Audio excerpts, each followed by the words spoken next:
여러분 안녕히 주무셨습니까? 가장 빠르게 만나는 글로벌 뉴스 분석 굿모닝 530 글로벌 2부로 이어가겠습니다. 자, 미국 증시가 지난 밤 사이에 기술주에서 경기 민감주로의 전환이 나타났습니다. 일단 캐터필러와 같은 산업재가 강하게 상승을 하면서 캐터필러가 다우지수를 가장 강하게 끌어올렸고요. 엑소모빌과 쉐브론 같은 에너지주도 상승을 하면서 다우지수가 550포인트 넘게 올랐고 3거래 연속 상승하는 데 성공했습니다. 나스닥 지수도 안 오르는 건 아니었습니다. 기술주가 안 오른 건 아니지만 이 상승 탄력이 다소 이 산업재나 아니면 엑소모빌과 같은 이 에너지주에 비해서 조금은 떨어지는 모습이 나타났고요. 그러다 보니까 경기 민감주는 강하게 오르는데 기술주는 다소 주춤한 그런 양상이 펼쳐졌습니다. 자, 이런 현상이 나타났던 데에는 또다시 코로나와 관련된 뉴스가 좀 영향을 미쳤던 것으로 보입니다.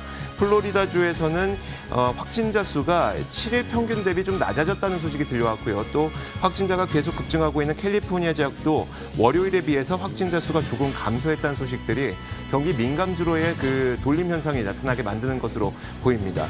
실적이 몇 가지가 발표가 됐었는데 JP모건과 웰스파고 금융주의 실적이 있었습니다. JP모건은 시장 예상 대비해서 좋은 그 실적을 내놨고요. 웰스파고는 워낙 주택담보대출을 많이 다루는 그런 은행이다 보니까 팬데믹 당시에 실적이 좋을 수가 없겠죠. 당연히 웰스파고의 실적은 좀 안 좋게 나타났습니다. 이에 따라서 주가 움직임도 별로 안 좋았고요. 자, 이처럼 실적을 비롯해서 미국 시장에서 약간의 의미 있는 움직임이 나타난 것으로 보이는데 지난 밤 사이 미국 시장에서 어떤 일들이 있었는지 지금부터 정리해드리도록 하겠습니다. 굿모닝 530 글로벌 2부 바로 이어갑니다.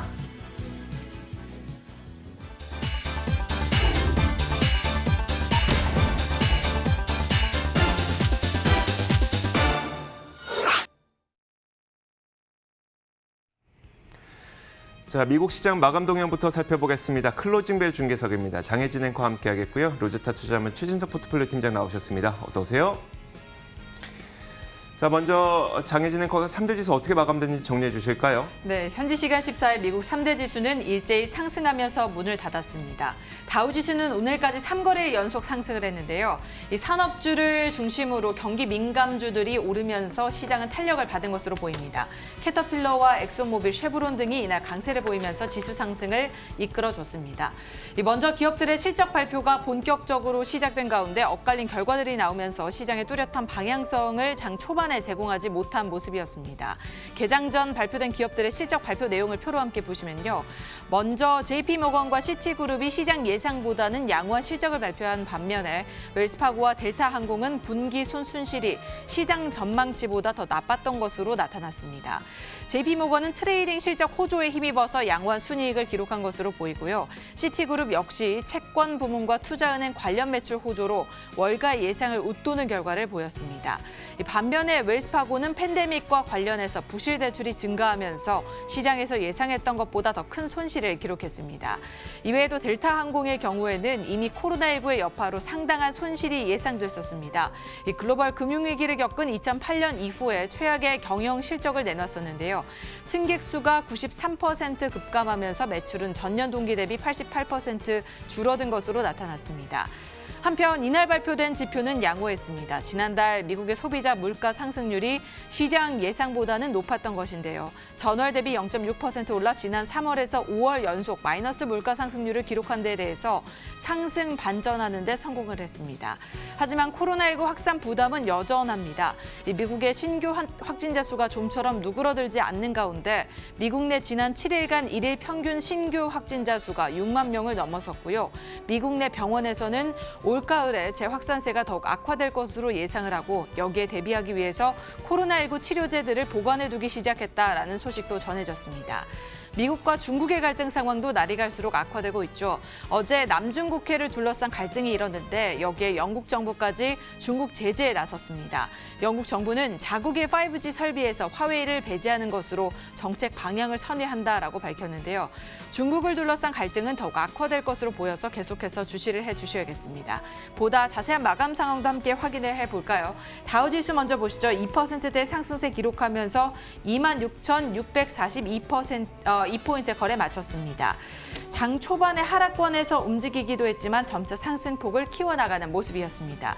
이어서 나스닥 지수도 함께 보시죠. 등락폭이 조금은 컸는데요. 0.94% 올라서 1,488포인트에 안착했습니다. 초반에 크게 하락하다가 낙폭을 점차 줄이고 상승 반전하는 모습이었습니다. 마지막으로 S&P 500 지수입니다. 1.3% 넘게 올라서 3,197포인트에 터치하면서 장을 마쳤는데요. 역시나 후반에 힘을 받은 모습이었습니다. 엇갈린 기업 실적에도 불구하고 경기 민감주가 강세를 보이면서 이날 모두 상승을 하면서 마감을 했는데요. 팀장님, 이날 증시 어떻게 볼 수 있을까요? 네, 이날 나왔던 미국에서의 코로나19 신규 환자의 7일 평균이 6만 명을 돌파를 했죠. 근데 이게 처음 나온 기록이었습니다. 그러다 보니까 팬데믹에 대한 우려감은 유지됐다라고도 볼 수가 있을 것 같은데요. 하지만은 미국 플로리다주에서의 1일 확진자가 7일 평균 수치를 하회를 했고요. 캘리포니아주 같은 경우에도 13일 월요일 대비해서는 확산세가 좀 주춤했다라는 소식이 전해지기도 했습니다. 그렇기 때문에 코로나19 확산세와 관련을 해서 일부에 좀 안도감이 작용했다라고 또 보여집니다.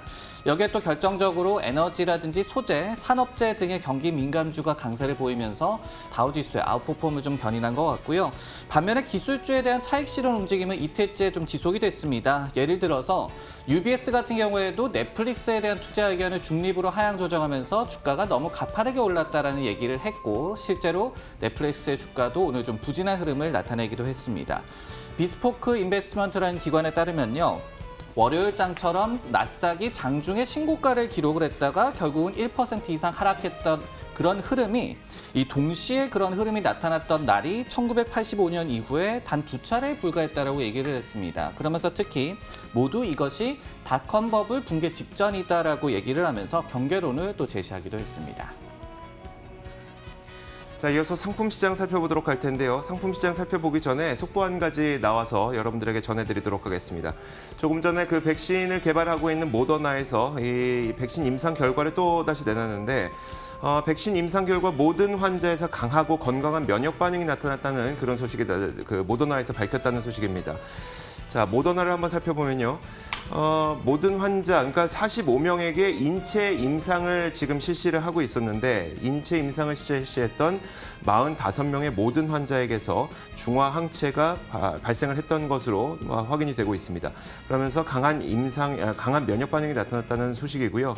자, 이러다 보니까 이게 굉장히 좋은 그 주가에도 영향을 주고 있는 것 같습니다. 시간의 거래에서도 모더나의 주가가 11%나 급하게 오르는 모습이 나타나고 있습니다. 장중에도 4% 정도 올랐었는데 장 마감 이후에 10% 정도 올랐습니다. 자, 모더나의 그 기사 내용을 다시 한번 정리해드리면은 이렇습니다. 모더나가 발표한 내용인데요.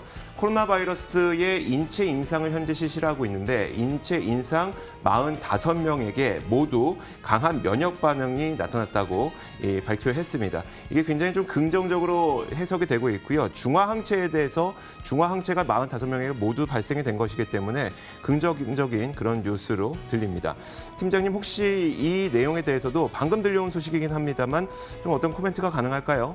네, 결국은 모더나 같은 경우에는 오늘 장 중에도 이 7월 말쯤에 3상을 진행한다는 소식을 전했고, 그러면서 오늘 장 중에도 좀 긍정적인 흐름을 보였습니다. 그런데 이렇게 장 마감 이후에 또 비슷한 내용의 또 백신 관련해서 좋은 소식을 전했기 때문에 결국은 이제 시장 전반의 그런 흐름으로 봤을 때는 더 많이 앞으로도 어떤 경제 정상화에 대한 기대감이 올라갈 수 있겠다, 이런 말씀을 좀 드리겠고요. 그리고 최근에 또 파이자라든지 이런 기업들이 좀 앞서가는 모습을 보였는데, 모더나도 또 뒤처지지 않는 모습, 이 두 가지로 좀 요약을 할 수 있을 것 같네요. 알겠습니다. 자, 상품 선물 시장 정리해 보겠습니다. 국제 유가를 제외하고 나머지 상품 선물 시장에서는 그다지 큰 움직임이 없었습니다. 국제 유가는 선물 시장에서 0.9%, 거의 1% 가까운 상승으로 마감이 됐는데요. 일단 그 최근 들어서 국제 유가는 사실 등락을 보이고 있었습니다. 오펙 플러스 회담이 이번 주 목요일에, 현지 시간 이번 주 목요일에 예정이 되어 있는데, 오펙 플러스 회담을 통해서 감산이 계속 유지가 될지 아니면 감산이 정상화되면서 감산량이 줄어들게 될지 아직 여기에 대한 의구심이 좀 있기 때문에 등락을 거듭하고 있었는데, 장 막판에 조금 더 상승 탄력을 키웠습니다. 그 이유는 바로 이건데요. API 주간 원유 재고가 조금 전에 발표가 됐는데 830만 배럴 감소된 것으로 나타났습니다. 그만큼 원유 수요가 많았다는 이야기겠죠. 이것 덕분에 저게 제가 일부에서 0.5% 상승이라고 말씀드렸는데 그 사이에 한 30분 만에 0.4% 정도 더 올랐습니다. 0.85% 오르면서 40.44달러에 마감이 됐고요. 금값은 큰 움직임 없었습니다. 0.07% 약보합권, 1812.9달러에 마감이 됐고 10년물 국채 금리도 큰 움직임은 없이 0.616%에 마감이 됐습니다. 자, 마지막으로 달러 인덱스까지 살펴보자면 달러 인덱스도 아주 큰 움직임은 아니었습니다만 달러 약세는 계속 진행되고 있습니다. 0.24% 내리면서 96.23에 마감이 됐습니다. 자, 이렇게 글로벌 선물 시장 살펴봤습니다. 외신 확인하도록 하겠습니다.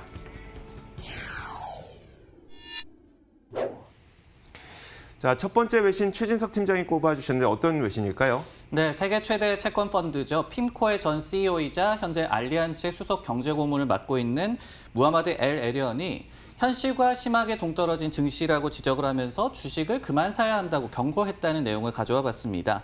에리언 같은 경우에는 역대급으로 빠른 기업 도산 행렬, 여기에 실업이 중소기업에서 대기업까지도 전이되고 있다. 여기에 또 더해서 가게들의 주택 임대 부담이 늘어나고 있다 등의 우려 시그널을 지목을 했습니다. 그럼에도 불구하고 투자자들은 백신이라든지 아니면은 집단 면역에 힘입은 이 V자 경기 회복 또는 이 경기 부양책에 기대면서 증시에 대한 투자를 계속하고 있고 우려를 충분히 인지하지 못하고 있다라고 지적을 했는데요. 특히 향후에 어려운 시간에 대비할 시간은 충분히 있다라고 얘기를 하면서 현실과 경제 펀더멘털과의 굉장히 좀 심한 괴리를 보이고 있는 고밸류 자산이 아닌 저평가 자산으로 눈을 돌려야 한다라고 조언을 했습니다. 그러면서 이미 스마트머니는 현금 비중을 좀 높이면서 어려움에 빠졌던 기업들이 앞으로 회복하는 것에 베팅할 준비를 하고 있다라고도 덧붙였습니다. 세상을 움직이는 이 스마트머니가 현금 비중을 높이고 있다는 게 굉장히 와닿는데 실제로 그런가요? 일부 좀 맞는 말인 것 같습니다. 이날 또 뱅크 오브 아메리카가 당사의 조사 결과를 발표를 했는데요. 펀드 매니저들이 실제로 7월에 현금 보유를 좀 늘리고 있다는 소식이 전해졌습니다. 조사 대상이 이 투자자 188명이요. 이 7월에 현금 비중을 전체 포트폴리오의 한 4.9% 정도로 가져가면서 6월에 4.7%에 비해서 소폭 상승한 것으로 나타났습니다. 참고적으로 6월에는 약 10년 만에 최대로 이 펀드 매니저들이 현금 비중을 줄인 바가 있습니다. 그러면서 또 단 14%만 V자 경기 회복을 점쳤고 그리고 44%는 U자형 경기 반등을 예상을 했기 때문에 좀 경계론을 투자자들 역시도 좀 보이고 있음을 알 수가 있었습니다. 네, 결국에는 가파르게 오른 이 증시에서 더 이상 기대할 바가 없다라는 이런 이야기로 들리는데요. 그렇다면 여기에 대한 대안은 어떤 것들이 있을까요? 네, 크레딧 스위스 같은 경우에 이날 좀 관련된 분석을 제시를 했거든요. 그래서 참고해보면 좋을 것 같은데 미국 증시에 대한 투자 의견은 비중 축소로 하향 조정을 했습니다. 그러면서 유럽 시장에 대한 투자 의견을 상향 조정을 했습니다. 그러면서 또 코로나19 팬데믹에 유럽이 대응을 잘하고 있다는 분석을 내놓기도 했습니다. 노디아 같은 IB 같은 경우에도 이 전일 나스닥이 2% 정도 급락한 것이 결국은 지금 낙관론자들 사이에서도 우려가 좀 존재함을 증명한다라고 얘기를 하면서 9월과 10월 사이에 미국에서 조정이 나타날 수 있다는 경고 메시지를 제시하기도 했습니다. 네, 다음 뉴스는 이조 앵커의 픽입니다. 내용 확인해 보겠습니다. 자, 이번에는 전기 트럭과 관련된 내용입니다. 지난 밤 사이에 미국 내에 있는 15개 주에서 앞으로 전기 트럭으로 이 모든 트럭을 교체하는 공동 양해각서를 체결했다고 하는데요. 그리고 2050년이 되면 디젤 트럭을 그냥 시장에서 아예 퇴출시켜버리겠다라는 공동 양해각서를 체결했다고 합니다. 세부 내용을 한번 살펴보면 이렇습니다. 2024년부터 시작해서 2045년까지 거의 모든 트럭을 전기 트럭으로 교체하는 내용이 담겨 있고요. 여기에는 대형 픽업 트럭뿐만 아니라 우리가 밴이라고 부르는 차량과 택배 차량, 스쿨버스, 일반 버스 이런 것들까지 모두 다 포함되기 때문에 디젤 연료를 사용하는 미국 내에 있는 거의 모든 대형 차량이 다 전기 트럭이나 아니면 수소 연료 전지 트럭 이런 것들로 바뀐다고 봐도 크게 다르지 않을 것 같습니다. 2024년을 시작으로 2030년에는 전 차량 가운데 30%를 판매할 때 제로 에미션 비이클, 그러니까 배출가스가 없는 전기 트럭과 수소 연료 전지 트럭으로 판매를 하도록 하는 내용이 담겨 있고요. 또 2045년에는 거의 모든 대형 트럭을 전기차로만 판매하는 그런 내용이 담겨 있습니다. 자, 트럭과 버스는 미국 자동차 판매 시장에서 4% 정도만을 차지하고 있습니다. 아주 큰 비중이라고 할 수는 없습니다만 배출가스 시장에서는 차지하는 비중이 25%로 배출가스를 워낙 많이 배출하다 보니까 이런 요구가 굉장히 많았었고요. 최근 전기 트럭 업체들도 굉장히 많은 그런 관심을 받고 있죠. 그 가운데 리비안, 뭐 테슬라, 그리고 니콜라, 제너럴 모터스 이런 기업들이 전기 트럭을 만들고 있기 때문에 이런 움직임의 수혜를 받을 수 있을 것으로 보입니다. 아마존과 그리고 UPS 아니면 월마트 이런 이 배송 트럭을 많이 이용하는 업체들도 이미 전기 트럭 구매를 늘리겠다고 밝힌 바가 있기 때문에 이와 관련돼서 좀 관심을 많이 가지면 좋을 것 같은데요. 팀장님, 우리가 전기차에 대해서 많이 들어봤는데 사실 전기 트럭은 어떤가요? 그 시장에 대해서는? 글로벌 전기 트럭 시장 같은 경우에는 각종 좀 업계 리포트를 참조를 해봤을 때 2020년대 중반까지 연평균 한 15% 정도의 고성장이 기대되는 그런 산업입니다. 특히 정부 정책 드라이브도 있겠고 그리고 환경에 대한 관심 증대 그리고 또 비용 문제 등도 좀 작용을 할 수 있기 때문에 수송업까지도 이제 전기차가 도입을 할 것이다라는 전망이 좀 많이 나오고 있는데요. 그러다 보니까 리비안이라든지 니콜라 등에 대한 기업에 대한 또 관심도 증대가 되고 있는 것 같습니다. 향후 관건은 결국은 이 시장에서도 전통적인 브랜드냐 아니면 신흥 브랜드냐가 될 것 같은데요. 예를 들어서 미국 같은 경우에는 이 픽업 트럭이 굉장히 좀 많이 팔리죠. 근데 픽업 트럭의 대표 모델인 포드의 F150 모델 같은 경우에 100% 전기차 버전을 2년 내에 출시할 것이다라는 사측의 보도가 있었습니다. 근데 이게 사실은 좀 늦은 그런 시점이 되겠죠. 여기에 반해서 리비안 같은 경우에는 내년 초중반에 전기 픽업 트럭을 출시할 것이다라고 선언을 하면서 테슬라와 니콜라보다도 또 빠른 시점을 또 보여주기도 했습니다. 이 같은 대결 구도를 또 지켜보는 것도 관전 포인트가 될 것 같네요. 자, 이어서 장혜진 앵커가 꼽은 외신도 살펴보도록 하죠. 네, 오펙이 올해 지지부진했던 이 원유 수요가 내년에는 급증할 것으로 전망을 했습니다. 하지만 코로나19로 인해서 이 팬데믹 이전인 2019년 이전 수준으로 돌아가기는 다소 힘들 것으로 예측을 했는데요.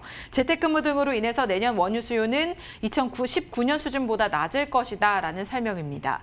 오펙은 또 올해 이 2차 유행에 대한 우려가 커지고 있음에 따라서 올해 이 원유 수요 감소 규모 전망을 하향 조정했는데요. 기존보다 하루 10만 배럴 줄인 하루 평균 890만 배럴 정도로 예상을 하고 있습니다. 그 배경으로는 당연히 재유행을 꼽을 수 있겠죠. 경제 재개에 나섰던 곳들이 다시 재봉쇄에 나서면서 원유 수요가 감소할 것이라는 그런 설명이고요. 경제 회복도 이와 함께 더뎌질 것으로 예상되고 있습니다.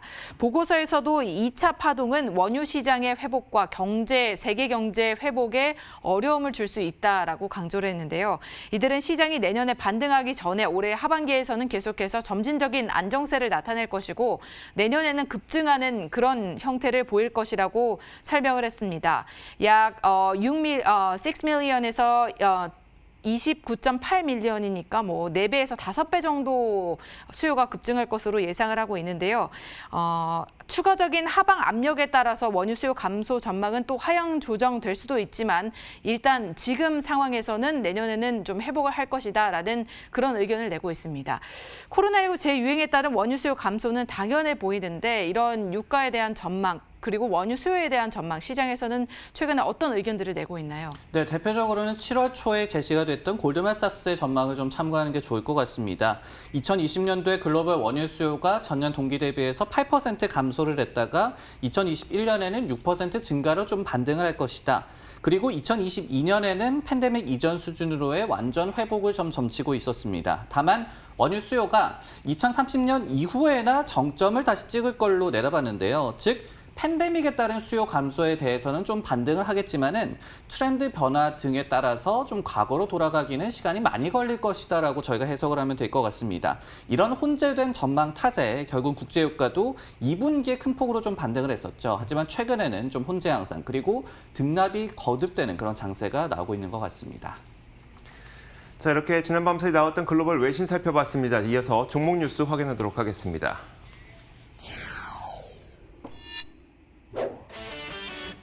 오늘의 종목 뉴스입니다. 델타항공이 암울한 업황 전망을 발표하면서 이날 하락했습니다. 금융주들의 실적이 엇갈린 모습을 나타냈습니다. 부진했던 웰스파고는 하락한 반면에 양호했던 JP모건의 주가는 상승 마감했습니다. 기술주들이 역대 가장 긴 랠리를 펼치고 있는 가운데 과매수와 함께 거품론이 제기되고 있습니다.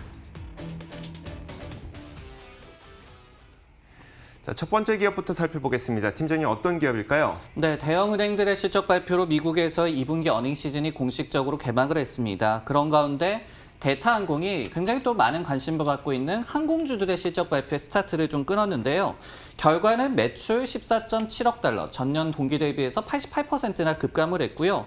주당 손실이 4.43달러로 매출은 컨센서스보다 나았지만은 손실은 컨센서스보다도 더 많게 나타났습니다. 좌석 이용률이라고 얘기를 하죠. 로드 팩터 수치 같은 경우에도 34%에 그쳐서 컨센이었던 43%를 하회하는 부진한 결과를 내놨습니다. 다만 주가가 하락한 이유는 좀 따로 꼽을 수 있을 것 같습니다. 결국은 업황 전망을 좀 암울하게 제시했기 때문이었는데요. 대타 측에서는 지속 가능한 회복에는 2년 이상이 소요될 것이다라는 전망을 제시를 했습니다. 이에 8월 항공편 증편 계획 같은 경우에도 기존의 1000편에서 500편으로 감축하겠다는 발표를 덧붙이기도 했습니다. 그동안 다른 IB라든지 아니면 다른 기관들에서도 항공업계의 업황 회복 시점은 좀 늦어질 수 있다고 예상을 했었는데 항공업계에서 이걸 확인시켜준 셈이네요. 네, 그런 것 같습니다. 그러면서 이 대타항공 같은 경우에는 오늘 주가도 한 3% 가깝게 하락하는 움직임이 나왔는데요. 최근만 하더라도 시티그룹에서 미국 내에서의 이 출장용 항공 여객 수요는 당분간 회복하지 못할 것이다라는 분석을 제시한 바가 있습니다. 그리고 코엔이라는 IB에서도 19년 수준의 항공 수요 회복에는 3에서 5년 정도 장기간이 걸릴 것이다라는 당사 전망을 그대로 유지한다라는 분석을 제시하기도 했습니다.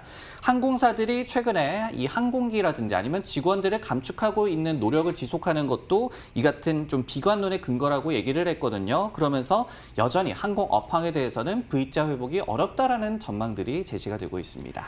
이번 델타항공 실적 발표에서 그래도 조금 긍정적인 측면을 찾아본다면 어떤 점들이 있을까요? 네, 그래도 상황이 느리게나마 개선이 되고 있다. 이런 시그널은 또 나타났다는 점을 저희가 살펴볼 필요는 있겠습니다. 예를 들어서 1일 현금 소진, 캐시번이라고 좀 얘기를 하죠. 6월 말에 2,700만 달러에 그쳤다라고 하는데 이 같은 수치가 3월 말 같은 경우에는 1억 달러에 달했었기 때문에 그래도 지금 현금 소진을 좀 적게 하고 있다는 측면에 좀 주목할 필요가 있을 것 같습니다. 그리고 델타 측에서는 지금 19개월분의 유동성을 보유하고 있다라고 얘기를 하면서 올해 말까지는 손익분기, 즉 브레이크 이븐을 맞추겠다라고도 밝히기도 했습니다. 즉 대형 항공사들이 결국은 금방 도산할 만큼 유동성 위기를 겪고 있지는 않다라는 점을 확인했다라는 점 정도가 이번에 좀 긍정적인 요인으로 꼽아볼 수 있을 것 같네요. 다음 종목 뉴스는 이주혜 앵커의 픽입니다. 내용 확인해 보겠습니다. 자, 미국 금융주들이 실적을 발표했습니다. JP모건과 웰스파고가 눈에 띄는 움직임을 보였는데 코로나19 팬데믹으로 인해서 당연히 2분기 실적이 안 좋을 거라고 예상을 했지만 웰스파고는 정말 예상대로 좀 안 좋았었고요. JP모건은 이런 예상에도 불구하고 굉장히 기록적인 실적을 내놔서 한번 살펴보도록 하겠습니다. 자, 먼저 웰스파고부터 볼 텐데요. 지난 2분기에 24억 달러 정도의 순손실을 기록했습니다. 뿐만 아니라 주당 순손실로 따져보자면 66센트의 순손실을 기록해서 시장 예상치였던 20센트 손실보다도 더 안 좋은 실적을 기록했고 총 매출은 178억 달러를 기록했습니다. 시장 예상치였던 184억 달러에 못 미치는 수준이었는데 이것보다 더 시장을 실망시켰던 것은 바로 배당금 삭감이죠. 배당금을 10센트로 삭감한다고 발표를 하면서 주가도 5%나 넘게 크게 내렸습니다. 자, 반면에 JP모건의 경우에는 참 좋았습니다. 이게 기록적인 실적도 나타났다고 그런 평가도 나오고 있는데요. JP모건은 제목부터 이렇습니다. 굉장히 커다란 리세션에도 불구하고 JP모건은 기록적인 총 매출을 기록했다라는 제목인데요. 보면 이렇습니다. 이번 2분기의 총 매출이 338억 달러를 기록했습니다. 그런데 사실 전분기를 비롯해서 그 전분기도 그렇고 코로나 이전을 거슬러 올라간다고 하더라도 분기 총 매출이 300억 달러를 넘기가 쉽지 않았었는데 이번에는 338억 달러 이렇게 크게 총 매출이 늘어나다 보니까 기록적인 총 매출이라는 평가가 나오고 있고요. 주당 순이익을 따져보자면 1.38달러를 기록해서 시장 예상치였던 1.19달러를 상회하며 좋은 움직임이 나타났습니다. 시장의 평가는 이렇습니다. 일단 웰스파고의 경우에는 주택담보대출을 주로 많이 다루고 있다 보니까 코로나 팬데믹 당시에 주택 거래를 할 수가 없었죠. 아예 바깥에 못 나갔으니까요. 이것 때문에 실적이 안 좋았던 반면에 JP모건의 경우에는 제이미 다이먼 회장이 IB 부문과 또 트레이딩 리테일 부문을 강화하면서 리세션에도 불구하고 좋은 실적을 냈다고 그런 평가를 나오고 있습니다.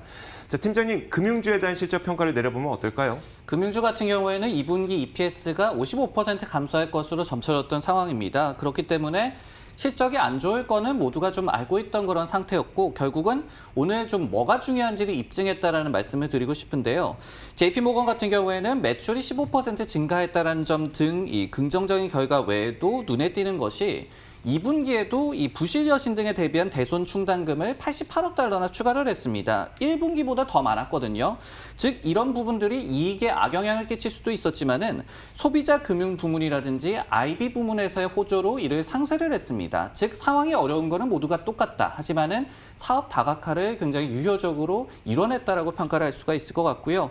반면에 웰스파고 같은 경우에는 배당금 삭감 같은 경우에는 이 금융주의 투자 매력을 떨어뜨리는 치명적인 악재라고 보여지죠. 그렇기 때문에 이 시장의 평가 그리고 주가 흐름도 극명하게 엇갈린 것 같습니다. 자, 이어서 마지막 종목은 장혜진 앵커가 꼽았습니다. 어떤 기업일까요? 네, 최근 숨가쁜 랠리를 펼친 대형 기술주들에 관련한 소식입니다. 이 대형 기술주들이 최근에 강한 흐름을 보였지만 여기에 대해서 과매수라는 지적이 일고 있는데요. 이번 주 대형 기술주들은 숨고르기 장세에 들어가긴 했습니다. 가장 큰 이유로 꼽자면 그동안 주가가 많이 올랐다는 거죠. CNBC에서는 뱅크 오브 아메리카에서 설문조사한 결과를 인용했습니다. 그 결과에 따르면 75% 응답자는 미국 기술주와 성장주 포지션이 가장 인기 있는 거래라고 대답을 했는데요. 또 응답자의 74%는 특정 주식, 여기 같은 경우에는 기술주와 성장주가 되겠죠. 여기에 대한 거래가 과하게 이루어졌다라고 지적을 했고요. 매수세가 역대 가장 긴 기간 동안 유입이 됐고 이런 기술주와 성장주의 롱이 역대 최장기간 유지가 되고 있다라고 진단을 했습니다. 다음 주부터는 이 대형 기술주들의 실적 발표가 예정되어 있긴 하지만 과연 이 기술주들이 좋은 실적을 발표할지에 대해서는 약간의 엇갈린 의견들이 나오고 있습니다. 경제 활동의 조기 복귀가 쉽게 나타나지 못해서 이 분기 실적 가이던스가 보수적으로 제시될 가능성도 있기 때문에 계속해서 지켜봐야 된다 이런 입장들이 나오고 있는데요. 대형 기술주 랠리에 대해서 거품론이 좀 제기가 되고 있습니다. 너무 많이 올랐다라는 그런 말인데 시장에서는 이 거품론에 대해서 어떤 의견들을 제시하고 있나요? 네, 팩트셋에 따르면은 기술주들의 2분기 EPS 감소율 전망이 9.4% YOY 기준이 되겠죠. 유틸리티 다음으로 가장 좀 양호합니다. 그렇기 때문에 이 같은 실적이 그나마 양호할 것이다라는 기대감에 주가가 오른 것이 이해가 되기는 하죠. 하지만은 문제는 너무 가파르게 올랐다는 점이 되겠죠. 실제로 전해주셨던 그 뱅크 오브 아메리카의 조사 결과에서 펀드 매니저 74%가 기술주와 성장주가 가장 붐비는 트레이드 대상으로 꼽았다라는 내용이 있었는데 이 같은 수치가 조사 사상 가장 높은 비율이었습니다. 그러다 보니까 역대급의 쏠림 현상이다라는 점은 좀 맞는 것 같고요. 다만 팬데믹에도 성장이 그나마 좀 기대가 되지만은 많이 오른 기술주를 선택할 것이냐 아니면 저평가돼 있는 경기 민감주를 선택할 것이냐 시장의 좀 대결 양상은 지속될 것 같습니다. 자, 이렇게 지난밤 사이에 있었던 글로벌 뉴스를 비롯해서 종목 뉴스까지 살펴봤습니다. 장혜진 앵커 수고하셨고요. 로제타 투자자문 최진석 포트폴리오 팀장과 함께했습니다. 고맙습니다.